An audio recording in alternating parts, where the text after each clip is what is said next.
Hello guys and welcome to a new brand video. In today's tutorial, I'm going to show you how to give a rating to a seller on Facebook Marketplace.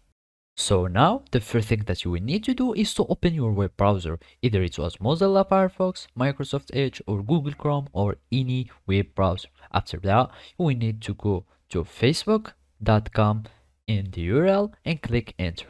Now, you will need to create a Facebook account if you don't already have it.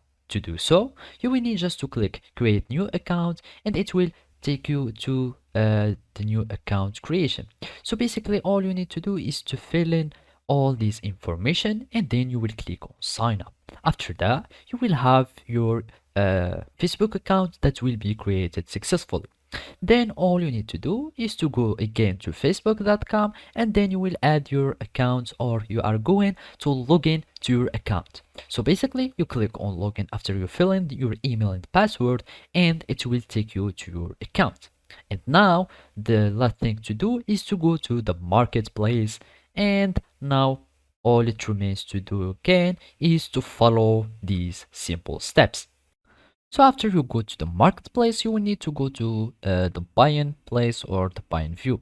And here you will find all your listings or all your orders. And basically you will need to go to the chat between you and the seller.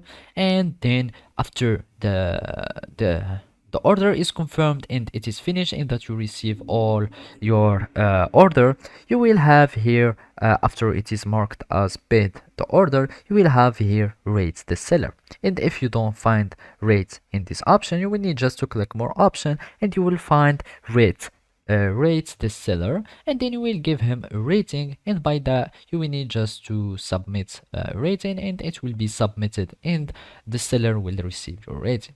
So basically this is how you can do it. Thank you for watching and see you next time.